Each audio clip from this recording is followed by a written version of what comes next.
because it utilizes a concept of color theory known as complementary contrast or warm-cool contrast. Since the talent is almost always the focus, this is an extremely effective way of creating contrast with the skin tones and focusing the audience's eye on the talent. Plus, not to mention, they are colors that are characteristic of magic hour, the time just before sunset.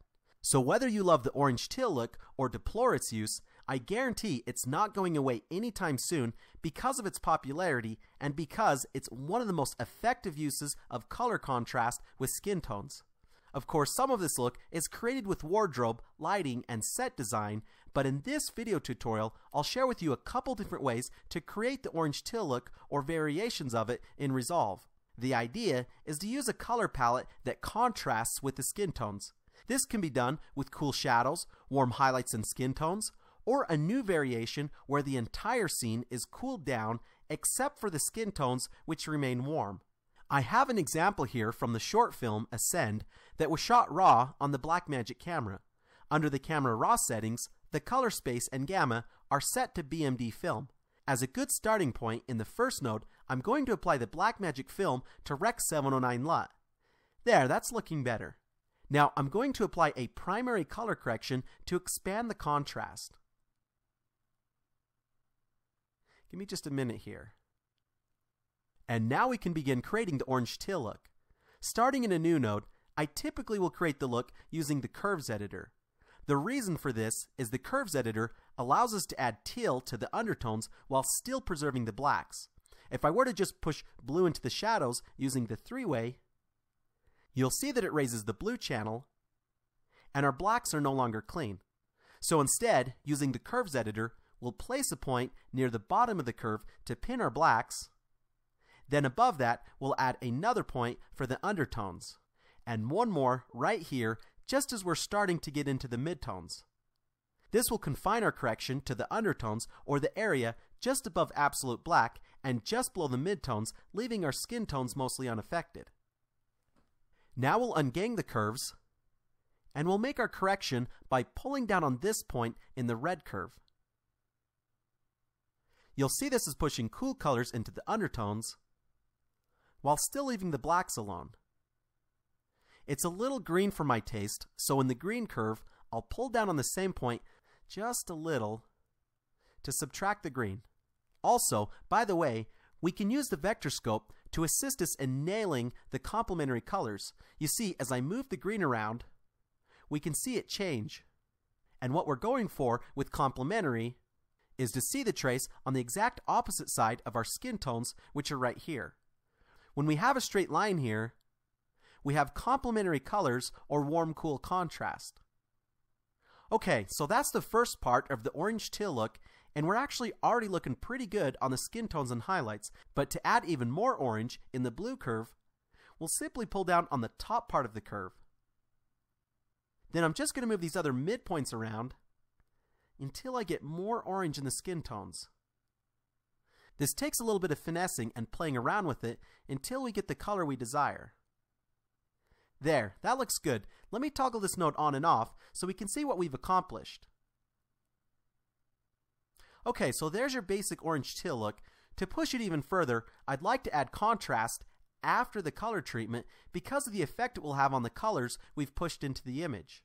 So in a new node, add some contrast, and adjust the pivot point down. Now you may remember from the Dialing Looks to Taste tutorial, or if you haven't seen it yet, this will be a preview, but going to the key menu, if we find that a treatment is too strong, with the gain control, we can simply dial it back. Okay, so that's a really nifty feature of Resolve. Now let's take a look at the complete before and after. We started with a flat raw image, and then ba-bam!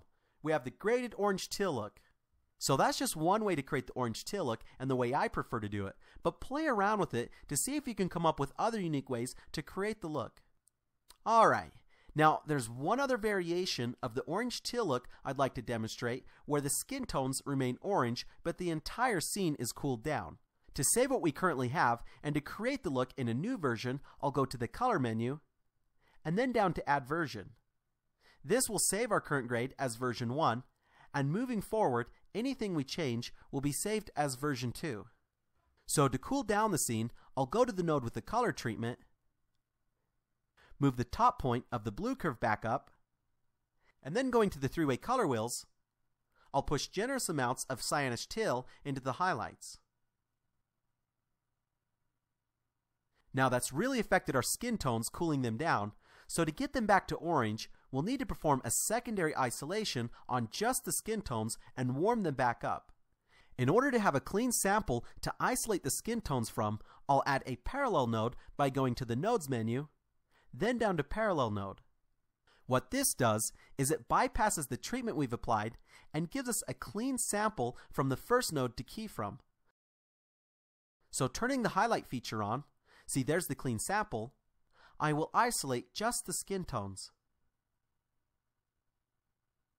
Give me just a moment while I finesse the key. In the interest of time, I gone ahead and got a nice isolation to work from, and now turning the highlight feature off, we can warm the skin tones back up by pushing orange into the midtones and a little into the highlights. Okay, so that's another example of the orange teal look that's becoming increasingly popular in Hollywood films. If I wanted to, I could add more contrast and dial back elements of the look.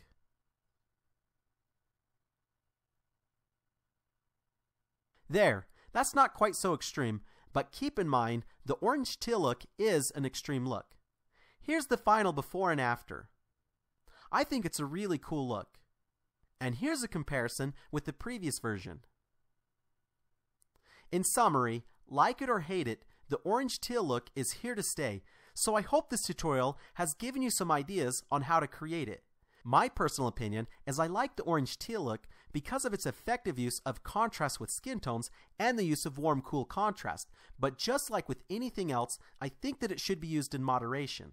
I've provided both this example as well as the next clip, both in raw cinema DNG format, so you can practice working with both raw and with creating the orange teal look.